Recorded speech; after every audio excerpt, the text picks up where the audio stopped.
So come out here. Hello, Frank. Good to see you. How you doing? I'm doing great. Doing fine. So am I. Yeah, looking good. It's great to see everyone. It's been 3 years since we've been able to hold this reunion. Most of you all know that. We are fortunate to be able to come back to Wake Tech, to Bruce Howell and Steve Scott land, to have this reunion today. And it's good to see everyone. It's been so long since most of you have seen one another. It's going to be important for us to do a roll call. And some of you don't realize you know some of the people in the room because it's been that long since you've seen them. We have a collection of retired former presidents and people who worked in the system for many years. Some as far back, you'll discover today, as 1960. Now, if we could combine all the years of service in this room, it would be quite a number. We'll start. I'm going to call the names of those I have on the list. And when I call your name, if you'll stand, if you're able, and as you're able. All right, Dr. Bill Adams, Fred Mayerly, both from Davison County Community College, David Bland, Montgomery Community College, okay. Joe Sturdivant, System Office, all the way back to DCC, Department of Community Colleges. Hubert Bullard, did he come in? No. Matt Garrett, Central Carolina Community College. Phil Kirk, DPI. Bill Ingram, Durham Technical Community College. Jim Young Jr., did he make it in? Parker Chesson, College of the Albemarle. Bill Fent, Bladen Community College, and Mitchell. Kathy Johnson, Nash Community College. Bill Aiken, Sampson Community College. Deborah Friedman, Surrey Community College. Clay Hines, she did it all. I believe you were at Wake Tech and the system office, correct? Fred Manley, did he make it? Ruth Shaw, Central Piedmont Community College. Still standing. Steve Scott, Southeastern Community College, Lenore Community College, Wake Technical Community College.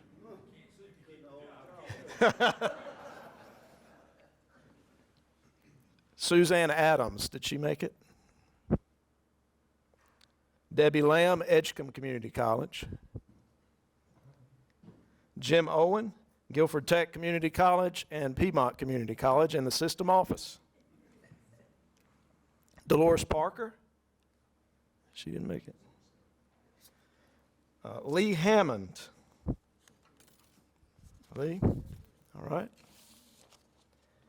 Dr. Harry Cook, Catawba Valley Community College, Gaston College. Vincent Revels, Bladen Tech and Wake Tech Community College. All right. Let's see, Kathy Baker Smith, did she make it in? Okay. George McLeod, Forsyth Tech and Catawba Valley Community College. Dr. Gary Green, Forsyth Technical Community College. David McLawhorn, Beaufort Community College. Martin Lancaster, System President. Leo Kelly, Vance Granville Community College. Steve Imes, Vance Granville and System Office. Danny Gwynn, yep, Vance Granville Community College, very good. Steve Redd, Craven Community College. Frank Eagles, Wilson Technical Community College. Linwood Anderson, Wayne Community College. Raymond Stone, Sand Hills Community College.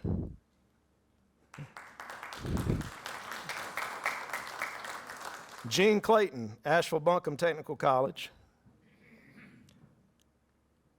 Brian Wilson, did he make it? Sue Ellen Dalton, Alamance Community College. Neil McLeod, Martin Community College, Wake Tech, System Office. Coy Hudson, Department of Community College, Catawba Valley Community College. Bob Keys, Rockingham Community College.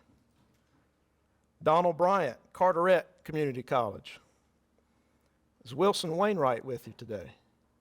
Oh, okay. Gene Overton, System Office. Harold Butts, System Office. Claudette Howell, System Office. Bruce Howell, Sampson Community College, Wake Technical Community College. Anna Lenore, I believe, is that right? Joe Barwick, Carteret Community College, Central Piedmont Community College. Randy Whitfield, Davidson County Community College and System Office. Randy Parker, did he make it? Ron Sharon, is Ron here? Don Mohorn, Vance Granville Community College and Forsyth Technical. There's Bruce Howe, by the way.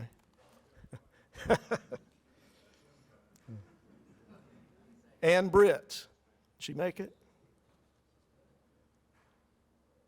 Charlie Russell, Pitt Community College. Dan Moore, Southeastern Community College, Haywood Community College, Davidson County Industrial Education Center, Rockingham Community College. Travis Martin, Goldsboro Industrial Education Center, Martin Community College. Let's see.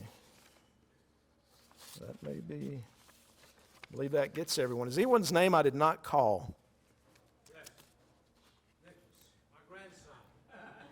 Nicholas Mohorn. Very good. Anyone else that I did not call?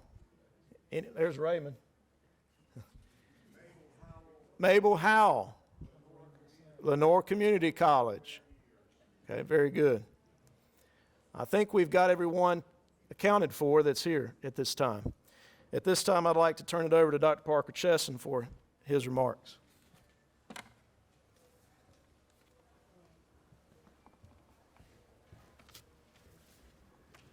Clark, thank you very much. And before I forget it, if I wait until the end, I'll probably forget it. This, I call him a young man, is absolutely, Clark Adams, absolutely amazing.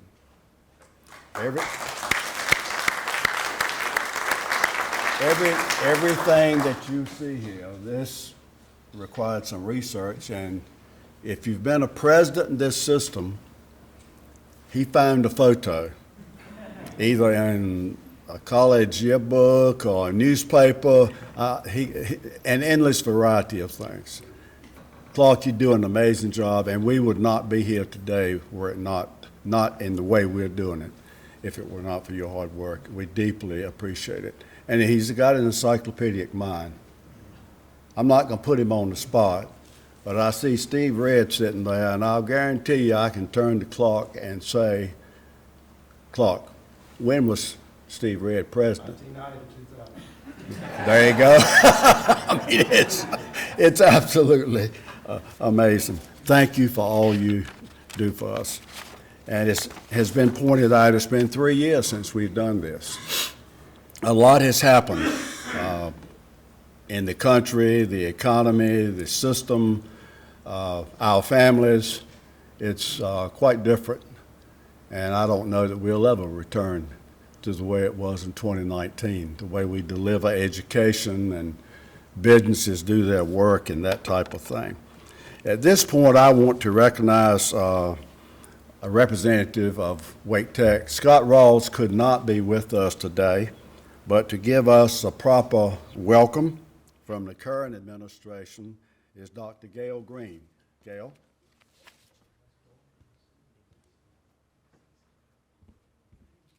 Thank you, and good morning. Good morning. It's my privilege on behalf of President Rawls and Wake Tech to welcome you to the Stephen C. Scott Northern Wake campus. As I came in this morning, I was reminded that recently we were able to put a new sign out on 401.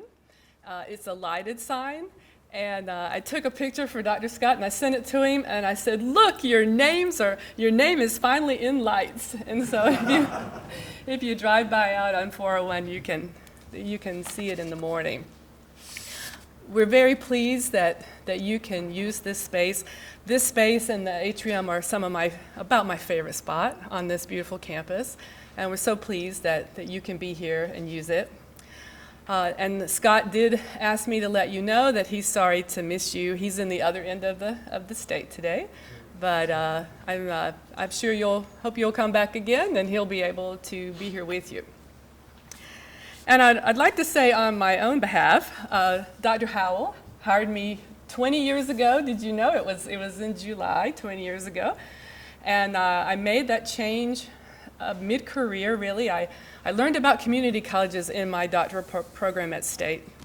And I felt so strongly about the mission that I said, that's where I've got to be. And I see Dr. McLeod, and Dr. McLeod was my first boss and took care of me. And I'm still so proud to be here. And even post-pandemic, I'm proud of everything we do. And I like to believe I'm part of your legacy, your heritage. And I'm just so grateful for the many, many years that all of you together have dedicated to the community colleges and brought us to where we are today. So great to see you here, and thank you for your continued, I feel your energy coming our way and continuing to support the community college. So thank you and welcome, and I hope you have a great meeting today. Thank you, Dr. Clark has he's going to recognize guests and other announcements. He's got surprises. Check. Okay. We have obviously a number of first-time attendees here today, right? If you are attending this for the first time, please raise your hand. Look at that. That's great. Okay? Very good. I got involved with this because of Herman Porter. Dr. Herman Porter appointed a committee in 2017 with a number of us in the room, and this would not be possible without that advisory committee. So just to let you know who serves on that, we have our chair, Parker Chesson. So Dr. Neil McLeod is with us. She's on that committee. Dr. Steve Scott is also on that committee. We also have Ray Bailey, Ken Boham. Debbie Lamb is also on that committee. She's here. Ed Wilson.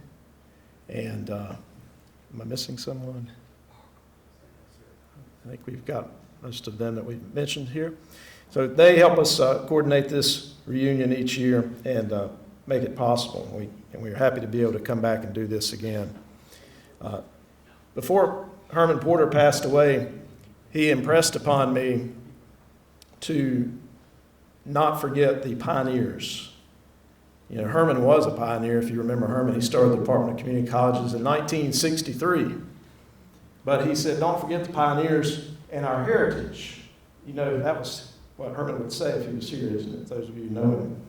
So today we're going to recognize some special individuals that are amongst us. And if it were not for their efforts, many of us would not be here either. So I'd like to take just a moment to recognize some of these individuals at this time. We have some founders amongst us. Some of you already heard about that. Give me just a moment here to get myself situated. How many of you were young in 1963? How young? Okay, won't go there. We have an individual with us who was starting a college in 1963. And today, I believe, if I'm not mistaken, and if anyone can speak further on this, you can let me know, but our eldest member, our Elder Statesman Award today, goes to Dr. Raymond Stone, founding president of San Luis Community College, Dr. Stone had a birthday this year, 95.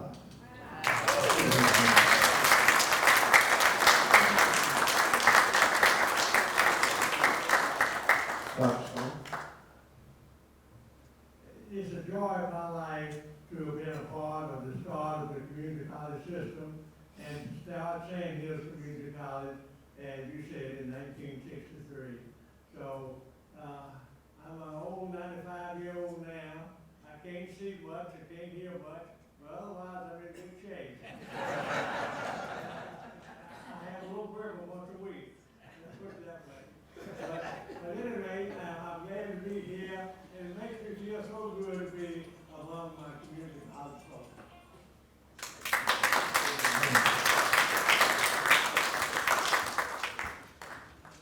That's our elder statesman, folks. We have another group of individuals here we're going to take a moment to recognize, and we have, believe it or not, a few today, founding presidents amongst us. Dr. Stone, you get another award. Because, as he said, Sand Hills Community College was created through his leadership.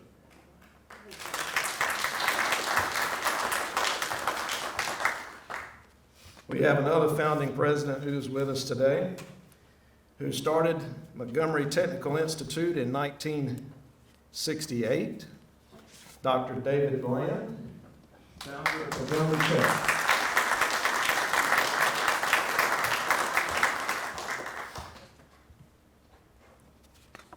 And another founding president is with us today.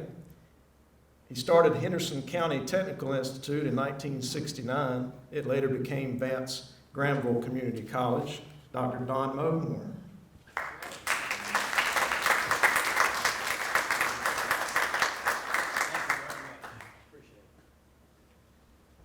We have a few other folks that we're going to recognize, just a few here. And these are our Pioneer Awards. And this group of people are those who were employed in the system in 1963 when the Department of Community Colleges was formed, or before. And we have a few of those with us. The first, and I don't think anyone can top this record, whose career goes back the earliest in this room, 1960. Can anyone top that? He started at the Winston-Salem Industrial Education Center, which is now Forsyth Tech, as an auto instructor, then went to Catawba Valley Community College, where he spent the better part of 30 years as head of the auto department, Mr. George McLeod.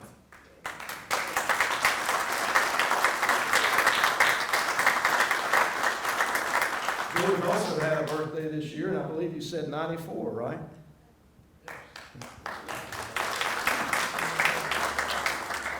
Our next, there's a young George.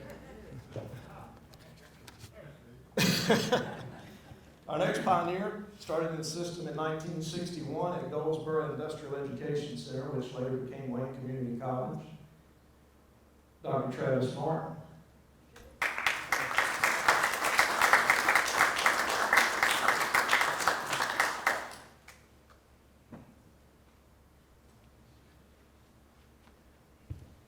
In 1962, this next individual started his career at Durham Industrial Education Center, now Durham Technical Community College, teaching psychology, I believe, Dr. David Bland.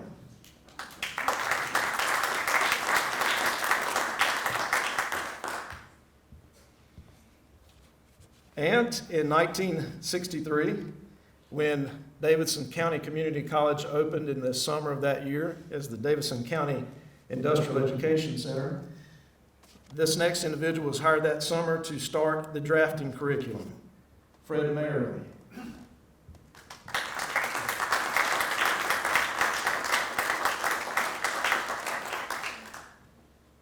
And of course, one other person, Raymond Stone.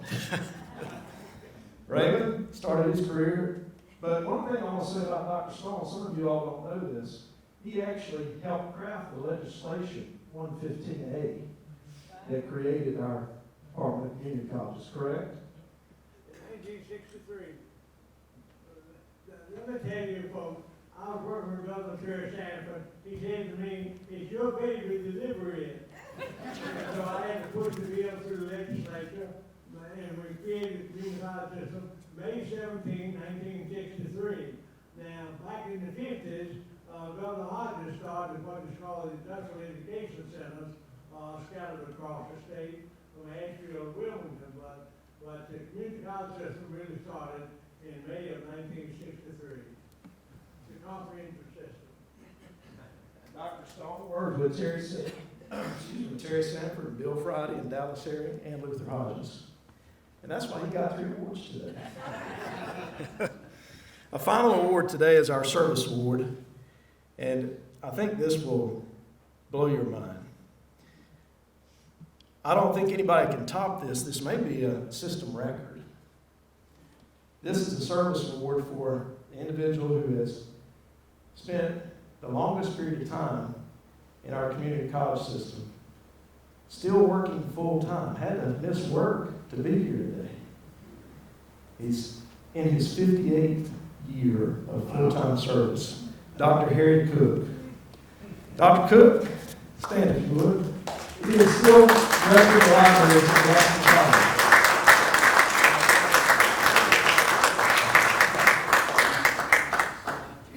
I have saw a lot of changes in the community college system since I came on board.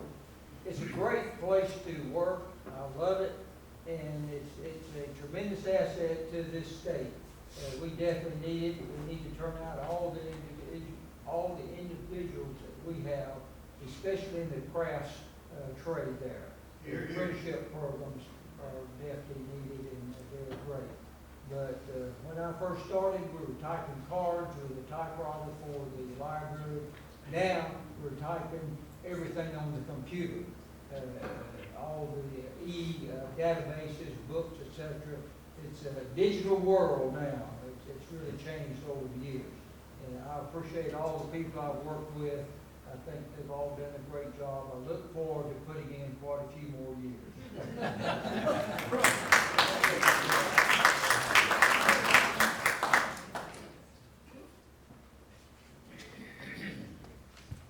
Harry, I need to talk with you about the state retirement system and how it works. You know, I think you're working for nothing right now. You're not gaining. That's an amazing record. A good friend of mine, Frank Eagles, wants the floor for 2 minutes. And I've taken, as chair, I'm going to let him talk for 2 minutes. Parker told me to be brief, which is something I've never been. But anyway, I wanted to share something with you about one of our fellow members, Cleve Cox. Cleve came to work for me in 1982 when I became the president of Wilson Technical Institute, it was then. Worked with me until I retired in 2003. He was also a member of the Wilson Rotary Club. And he went on to go to other places and ended up as president of Pamlico. And he died very tragically with cancer as a young man. And I'm proud to say that my family has quite a record in the Wilson Rotary Club. My dad was the president in 25, I was the president in 90, and they asked my son to be the president in our 100th year, 2017. He decided, totally with no encouragement from me or even suggestion, that we start a scholarship in Cleve Cox's name from the Rotary Club in Wilson to be established at Pamlico Community College. We put out the word, and the idea was to try to raise $10,000. We absolutely had no trouble with that. Cleve had a couple of very wealthy relatives whom I happened to know, and I wrote them. One of them sent $1,000 and the other one sent $5,000. So now the scholarship is $20,000 at Pamlico Community College. But I just thought you should know that one of our group did not stay around as long as some of us have, but he did a wonderful job. He was a great guy at Wilson Tech, and he did a good job at Pamlico, and he's well remembered with a Rotary Club scholarship. Frank, you did well. Cleve was a good friend of mine. We usually talked about baseball. He was a baseball fanatic. And how many sons did he have, Frank? 2 boys. 2 boys. a goal was to visit every Major League Baseball park. I don't know if he made it all the way or Not not, quite, but most of them. but most of them. His two sons and Cleve would take off and, Hey, Parker, yes. can I have 30 seconds? Yes, you may, Phil. My name is Phil Kurtz, and I've taught Cleve Cox in middle school and high school. And if anybody ever told me he could get in a community college, much less be president, I never would have believed it. And I used to tease him about that all the time. But he was a great guy, and that's good news for him. Thank you, Phil. It is now my pleasure to introduce a good friend, known her for over 30 years, I guess, going back to 1986. Ruth Shaw, some of us served as a president when she was president at Central Piedmont Community College. She came to Charlotte to that college in 1986, was his second president, following Dick Hagemeyer, and some of you old-timers remember Dr. Hagemeyer. Ruth was president for about 6 years, and she was courted, you might say, by the corporate leadership of Duke Power, or was it Duke Power or Duke Energy? And I teased her, I said, Ruth, I'd like to review all those discussions. How many meetings did you have before they convinced you to jump from this pond into this pond? But she did. They were looking for a new type of leadership in that corporation. And she stayed there and retired in 2007. I believe when she retired, she was the president and CEO of the Duke Power part of that corporation. Ruth Shaw did well. She serves on corporate boards today and has in the past, including DuPont. She's been very involved in Charlotte and civic leadership, civic organizations. If you name the college or a nonprofit in Charlotte, Ruth's probably been involved in some way or form over the last 20 to 30 years. She tells me she was the first woman to join the Charlotte Rotary Club. So it was a old boys network until you came on the scene. Ruth, I'm proud to say, started her career at Martin, was it Tech at that time? Martin Technical Institute, I guess it was, as an English teacher. There she met her husband-to-be, Colin Shaw, who I knew. He was a biologist. That was what I was teaching at that time, so I met him back in those years. And they had 2 sons and 4 grandchildren. I think most of you know that Colin passed away about 2 years ago, and he sort of ran Rowan Cabarrus Community College when Dick Brownell was the president. He was the executive vice president or something equivalent to that. A fine person.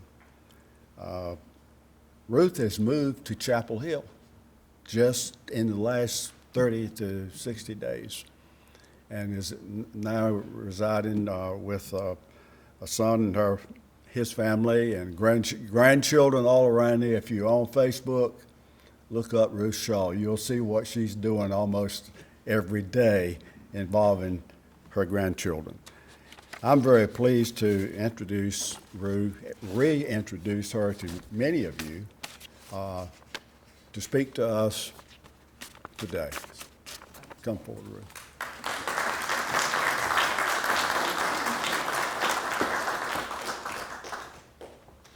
I tell you what, as short as I am, I'm not sure I can even see over the screen here, but I will do my best. Can you hear me okay? Those of you who can still hear, can you hear me okay? Okay, you're just gonna have to stay with me here on the old jokes, because I make them about myself all the time. But I really do appreciate the introduction from Parker, and I also want to say thank you to whoever it was who scheduled my remarks before lunch instead of after lunch, because I would far rather be the only thing that stands between you and a delicious meal than the person who has to speak over the loud noise of snoring after you've had a delicious meal. And I've done that more than a few times. So thank you for both of those things. It really is a pleasure to be with you and a genuine honor to be invited to speak to this group. My own history, as Parker has already suggested, goes back to Martin Tech in 1972. So in fact, I'm celebrating 50 years with the community college here today. So it's also a bit of a celebration for me. And we've got a lot of Martin Techies in this crowd today, I noticed, sitting with a couple on the front row, and saw Travis Martin here as well. So a lot of Martin Tech folks showing up. As a president, my journey started in '86 when I came back to Central Piedmont Community College. I had been minding my own business in the Dallas Community College system in Texas, and much to my amazement, because I remembered what the North Carolina system was like when I left it, and it was not exactly a welcoming place for women. Now, no, this may come as a surprise to some of you, but it was not exactly where you were going to be. And it was rather to the dismay of some of my presidential colleagues that I was selected as the president of Central Piedmont, and that did not go unnoticed by me. I wasn't the first woman president in the North Carolina system. That distinction belongs to Neil McLeod, who happily is with us here today. But I was, when I returned to North Carolina, the only woman community college president in the state. So one strike against me. Number two, I had been in Texas long enough to be considered an outsider. Now, forget the fact that I had grown up in eastern North Carolina, in Greenville, had 2 degrees from East Carolina. Never mind, I'd been out of state for over 10 years. I was an outsider. We did not enjoy those people. So, strike number 2. She's a woman, she's an outsider. And then at age 38, my God, it was a really long time ago, I was well below the average age of my colleagues. So a subgroup, and Parker, thank you for saying it first, the subgroup of good old boys who were then the North Carolina Community College presidents, my hunch is some of you were in that group. I'm not naming names today, not at all, so you're safe. But they had picked out a president for Central Piedmont. It was a plum job, and they had a fellow picked out. They knew the guy was right. It was not me. You'll be surprised to know it wasn't me. And one of them let me know about it at the very first president's conference that I attended. He sort of sauntered up with a smirk. His picture was among those you've seen today. He sauntered up with a smirk, and he said, "Dr. Ruth." Any of y'all remember Dr. Ruth? It wasn't me. Okay. "Dr. Ruth, we've got a little bet going on you." He said, "The smart money says you won't last a year in that job." That feels good, doesn't it? It was real. But you know, I didn't grow up in eastern North Carolina for nothing. I can do the dozens with the best of them. So I said to him, "Mr. X," I said I was going to not reveal any names, "Mr. X, if I was your age, I wouldn't even buy green bananas, much less put my money on a long shot like that." So he let out a big old guffaw, and I earned a teaspoon, just a teaspoon of respect. But soon enough, I was a valued member of the president's group, working on important issues, and we had important issues back in the day. One of the big ones was, shall we go to a semester system? That was a huge, monstrous debate in the day. Got to work on that. And then by the time the group celebrated a system anniversary, and I forget which one it was, sorry, but by the time we celebrated the anniversary, I had got comfortable enough to pop out of a cardboard birthday cake. Yes, Frank Eagles, you were there, and so were you, Parker Chesson, wearing a very modest one-piece bathing suit. But let's just say that things do change, and I had come a long way from being the outsider, the out-of-stater, the unwelcome guest, and seeing the faces of so many women who have joined your ranks in the intervening years is a good thing to see. But today, our country and our state face very different issues than back in my day, and my day indeed was a good while back. One of the greatest, at least I think, is the loss of community, the loss of common ground in our nation, in our towns, in our cities, just an inability to come together in any kind of civic discourse, to find a place where we can identify agreement instead of disagreement. And I think the community in community colleges means something. And I think that both the colleges and their retired presidents have a role in building community. In that environment of a fractured, divided nation and community, it's not just a national issue. Community colleges are facing the lingering effects of COVID. Parker, I agree with you. We aren't going back to the way it was before. It is a different world, and it has changed much about how we work in this nation. It's changed about how people study and learn. And if we don't now offer options to students, we won't have those students. We're facing declining enrollments. That's something that's very foreign to many of our institutions. We've virtually never seen declines in enrollment before. We're facing growing criticism around lack of completion, with completion defined as completing a degree or a certificate or some external view of what completion means. Yet we are institutions designed to offer education and training regardless of preparation, regardless of age, regardless of economic status, regardless of much of anything. Come through our open door. That's the promise I fell in love with. Come to the Open Door Community College. So it's not surprising then, is it, that both retention and enrollment are issues for us, because we serve in many ways. We serve the least of these, we serve some of the most talented of these, but we face challenges that many other segments of higher education do not face. But what's happened? The community colleges in the state have responded in remarkable ways with support for students that helps both keep them and assure that they complete their objective. Maybe it is a certificate, maybe it is a degree, maybe it is something different, but that has been defined as a pathway for them.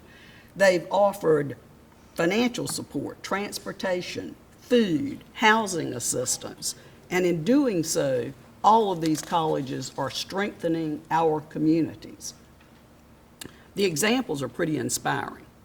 Guilford Tech uses something called Titan Link to connect students with resources that they need, and it runs the gamut in terms of the types of resources that they make available. Forsyth Tech Cares offers a food pantry and a farmer's market, not only to students, but to employees who actually face food insecurity. And it's kind of rough to think that we have employees who face food insecurity, but we do. The Child Care Grant Program makes funds available to help with child care expenses, although funding will run out for that after this biennium unless people push for it to be renewed. The Long Leaf Commitment Program, the Finish Line Grants Program, and many more offer tuition coverage and emergency financial assistance. A lot is being done to address the issues that our students and we are facing.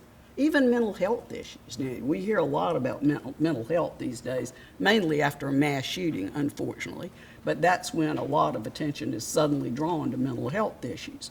But in fact, we're addressing those by training mental health first aid instructors and by aspiring to have at least one mental health first aid instructor in every community college. There are already over 40 that are out there.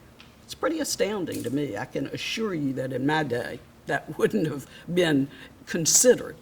It also, I think, wouldn't have been thought necessary, but it's a different world today.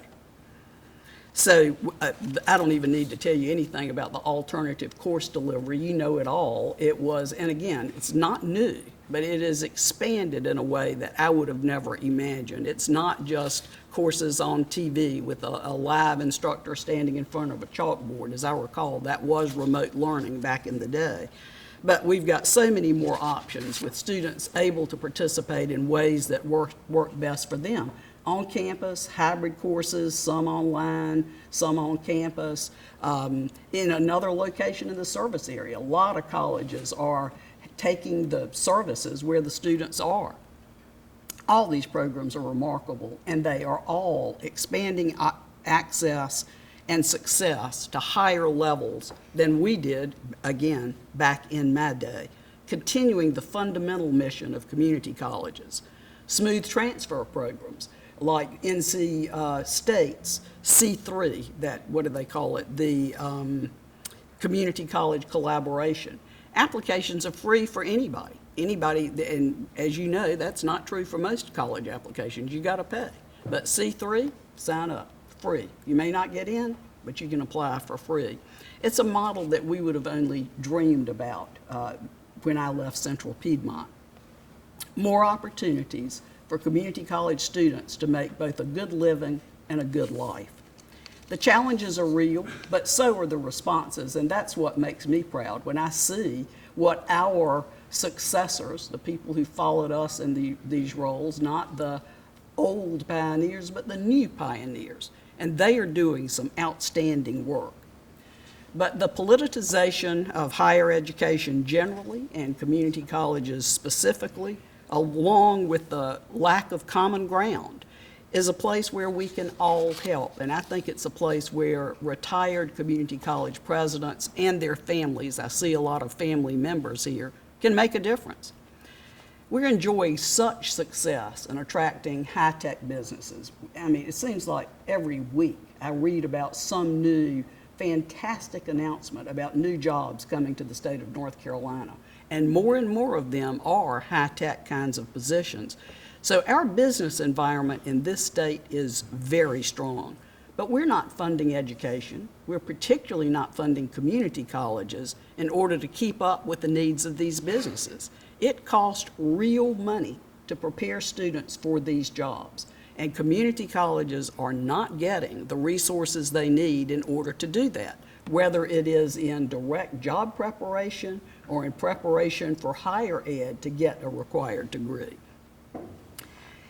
In fact, it was funny, yesterday, Higher Ed Matters, some of you may read it as I do very regularly, and they reported that pay for North Carolina community college instructors, and I never forget, I started as one, they're our lifeblood. We are as good as they are. We rank 41st in the nation for pay for our community college instructors. I think that's a shame in a state with as strong a system and vibrant a system as ours is. We are not only 41st in the nation with community college instructor pay, we are 8th in the Southeast. Do you guys realize who that puts us behind?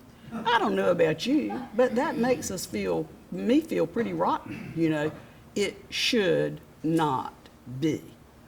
This, in spite of the fact that our State Board of Community Colleges is making recommendations to make a difference. In fact, last year they recommended incremental increases over 3 years with what I think is a pretty modest goal, which is to bring instructor pay to a par with our neighbors, Virginia, South Carolina, Tennessee, and Georgia. It was a strong recommendation. I mean, it doesn't put us out in head of the pack, but hey, gets us up there. We can compete. The war for talent is real, and it's real for community college instructors just like anybody else. So let's not think that people won't leave and go to other places where they are treated more competitively. The legislature reduced that request to a 3.5% increase.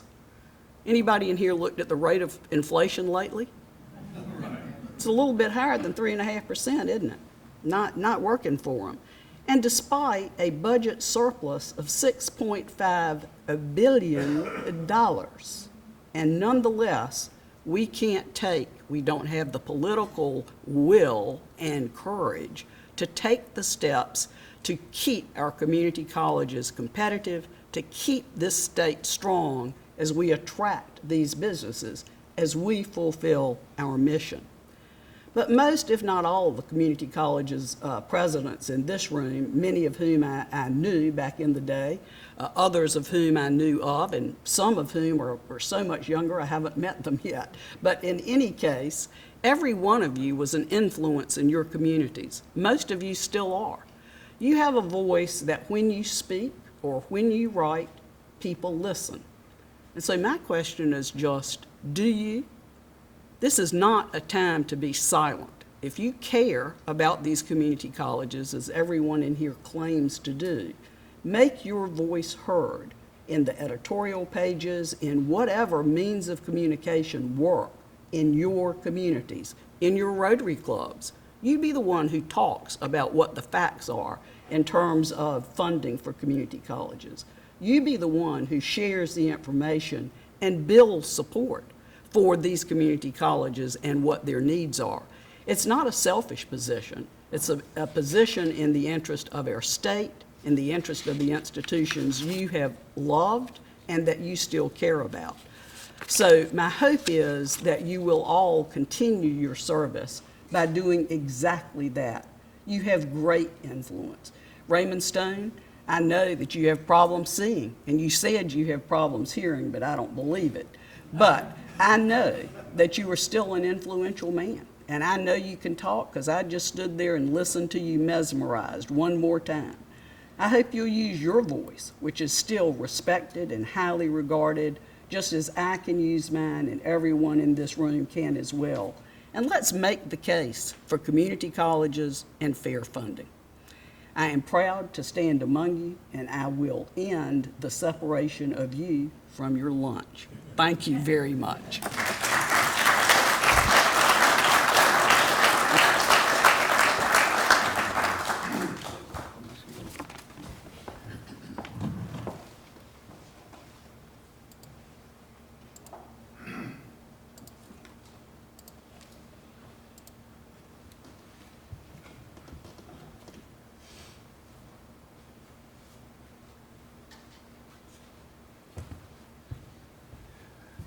Thank you, Ruth. I enjoyed that. It's obvious you'll stand up with what's going on in the state and the community college system. It's great to have you back among us.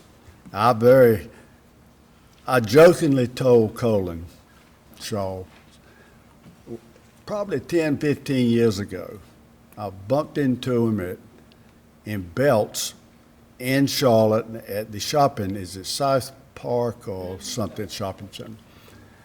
And we chatted for a while, and I said, Colin, I want you to go back and tell Ruth that I have a photograph of her coming out of the cake, and I have the negative. And if she's interested, I never heard from him, so Colin probably did. He did. He did. I remember that day. Thank you for being with us, Ruth. Now we come to sadly in a way, a part of the program where we want to recognize those who've been with us in the past who are not here today, who've passed on since our last meeting in September of 2019. Some of the ones that'll be on this list are retired presidents. Some are pioneers. And I think we as presidents need to recognize, and we've got some here today. The pioneers are very important in forming this system. But unfortunately, the number is dwindling as time goes by. Let me get to some notes. Okay. Clark, you may the old heads, and really old heads in the room, Lee probably and some others, remember Ray Jeffries, who was, God, if there was ever a Carolina fan, it was Ray Jeffries. He was, I believe, in the Bob Scott, or maybe when Ben Fountain was assistant president. A long time. He did not work in a college, but he was in the system office and helped get the student government organizations in the community colleges organized system-wide. And I guess that's still going on today. Ray passed away in August 14th, 2019. Jerry Owens was a president of Rockingham Community College for 13 years, and what a fine man he was. I guess he succeeded Gerald James. Bob Keyes would probably know. Was president for 13 years, and then stayed in that community. And Ruth, you're talking about community service. He was on the Rockingham Board of County Commissioners. I think he may have chaired it for a while, and just everything in the community. And health issues took him away from us in September of 2019. Some of us remember the president at Gaston College, Wayne Scott. He was president for about 12 years. During the time I was active as a president. I think he was a native of Tennessee, started his education career in Georgia, and I believe he came from Georgia to Gaston College and served as president for 12 years, from 81 to 93. Wayne was a scientist. If you read his biomaterial or even his obituary, it's very obvious he had deep roots in science, basic sciences, did some work for NASA, I think, over the years before he got into community college work. Next, we lost Harvey Haynes in January of 2020. He was at Asheville Buncombe Community College, he became a president almost the same month that I did at College of Albemarle in 1975, and retired from that in 1990. He did a lot. He got his start in community college work in South Carolina at what's now Greenville, I think they call it Greenville Tech in South Carolina.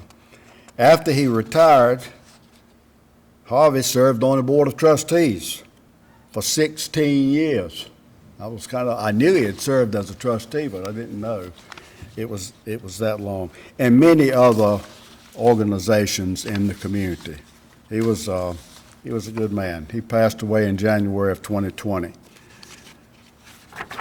Next, Tom King left us. He was never a college president, but the college presidents knew who buttered our bread. He was the chief financial officer for the community college system when those of us that were presidents were active. Tom died suddenly. I think heart attack or stroke, one or the other. Someone was telling me earlier today. In March of 2020, he was quite a basketball player in his day. You know, he was a tall man. He went to Elam College and played basketball there. I think when he started work in state government, it was with the Department of Public Instruction. And then when the community college systems really got going, he moved over into that area. And when he left, he was the chief financial officer for the Department of Community Colleges. In July, excuse me? And he always said, if it walks like a duck and quacks like a duck, it might be a duck. Yeah, I remember him saying that. Yeah, he did. In July of 2020, we lost a fellow that most of us enjoyed working with here in North Carolina for a number of years when he was president at Wilkes Community College, David Daniel. He was a character. He left North Carolina and went to Texas to Midland College. Well, that college has more money than God, I think. It's right in the middle of the oil basin there, and he did quite well. Interestingly enough, in 2003, after I had retired, I was doing consulting work. I went to San Antonio and served as interim chancellor of Alamo colleges, which there's 5 colleges in the district.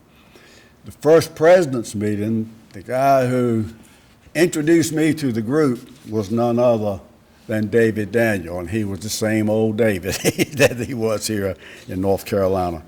He had unfortunately, a long, long battle with Alzheimer's. Native of South Carolina, and I think his remains were brought back to South Carolina, where he's buried. In November of 2020, Elton Newburn, who he retired as president of Vance Granville Community College. Halifax, excuse me. The man knows this. Vance Granville. But he worked at Vance Granville, I guess, when Ben Curran was president, and became president of Halifax and served in that capacity for a number of years. And he's the only one I know of that may not be completely true, but he died of COVID. That's what took Elton down rather quickly once he contracted it. The next person is a pioneer that Lineberger. Irving, does he go by Irving? Irving Lineberger was one of the early pioneers in the system in the instruction area. Then he got into administration and ended up as Dean of Instruction at Catawba Valley Community College. He passed away in January of 2021. Yes, sir. He also died with COVID. With COVID? Okay, did not know that. Another pioneer, next. I did not have the pleasure of knowing him, but he was one of the early pioneers in the system. Spent many years at, which college was it? Guilford Tech. And he passed away in September of 2021. The last time we met, seated about where Neil is seated, Versi Ella was here with us, I'm pretty sure, in 2019.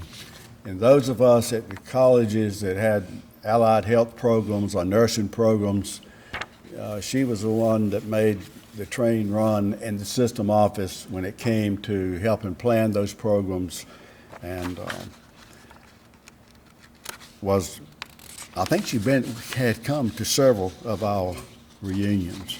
She passed away on September the 6th of 2021.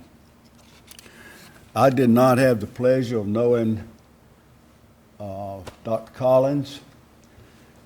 He was our president for a short while, a year or possibly less, and had a devastating stroke and had to retire, and he lived for about 10 years. He passed away in November of 2021. Richard Collins. I think he had done a lot of work in Kentucky and other states before he came to North Carolina, but tragically he had that happen to him. Next is Jim Ellby. Many of us, the old heads, remember Jim. You may remember him in the public school sector. He was a superintendent for many years, but at the very beginning, he worked in the system office and was a really, the smile you see on his face is what you see if he walked through the door today. He was a very, very nice man and accomplished a lot. And even after he retired from community colleges and public schools, he went to work for Campbell University and worked with them in an administrative capacity for a few years. Next, Michael Elam. I did not have the pleasure of knowing him. He served as president of Roanoke Chowan for a short while, and then he went to Halifax Community College. He was a native of Henderson, not too far from where we are today. And I'm not sure, he died rather suddenly. I've been told he was in his good health, but possibly heart issues, and he passed away in January of this year. Next, most of us remember George Baker. Quite a life, quite a career. We knew him, most of us in this room, when he was associated with NC State and the leadership and doctoral program there. But he had a career before that in the U.S. Marines, and spent time with the Camp David detail when LBJ was president. He could tell you some stories about that. George was a really nice guy. And he retired back to South Carolina and passed away January 29th of this year. Next, we remember, many of us, most of us probably remember Hal Miller. He did a lot of things in the Department of Community Colleges or the system office with hospitality training and that type of thing early in his work. But I knew him best. In fact, the 4 years I was in the system office, he was the legislative liaison to the president's office. So a really fine man. And he was also a very strong UNC Chapel Hill fan. The next person, probably only a few of us in the room knew him, Bart Hersker. He was I guess you'd call him the founding president of Mitchell Community College. Mitchell College was an old college, 120-some years old, and it went from private to public. And Bart Hersker was the first president for just a few years. And then he went to University of Houston, maybe, I think it was somewhere in Texas. If you read his obituary, it was quite different. He led a very interesting life. But he passed away in May of this year. And the last, it was a pioneer, Tom Williams, worked many years at Forsyth Technical Community Colleges, 33 years, I believe, and passed away just recently in August of this year. Let me say a word of personal privilege here. Thank you for the notes, the messages, and others that came my way a couple of months ago. It was deeply appreciated. What have I left out? Again, thank you to Clark Adams. Everything you've seen that's come up on that screen and what we've talked through, Clark is responsible for. At this time, the only thing standing between us and lunch is a blessing from Matt Garrett, former president at Central Carolina Community College. Matt? Thank you, Parker.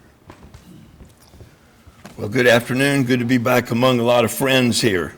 Folks we don't get to see very often anymore, right? And before I pray, I just want to give thanks to God for whoever invented name tags.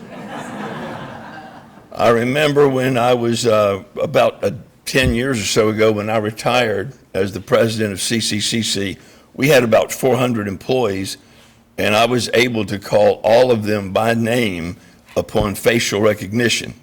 But my facial recognition software has crashed. And now I still know you, but I'm glad you're wearing a name tag. So, well, let's go to God in prayer.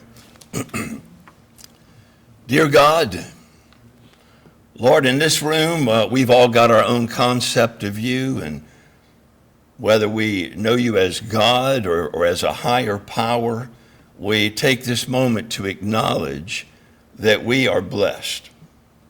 that those of us in this room would admit that we have deserved more, we have received more than we really deserved in so many ways.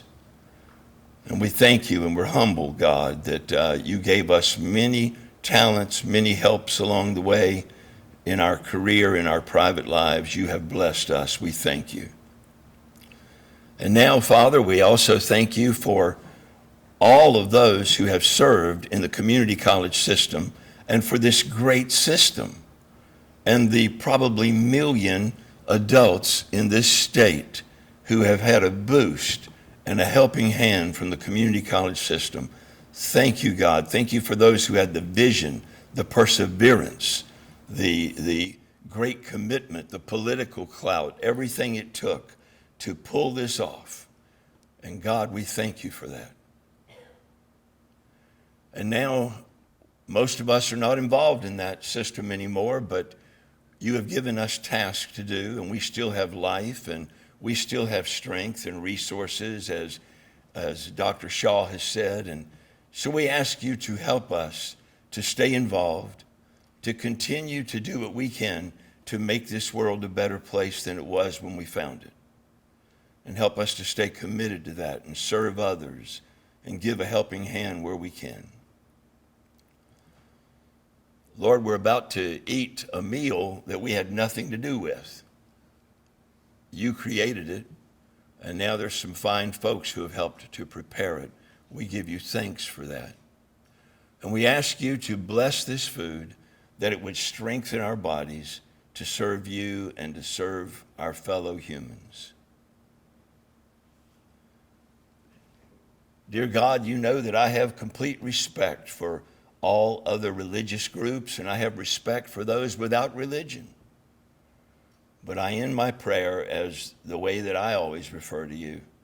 And so I end my prayer in the name of Jesus, my Savior. Amen.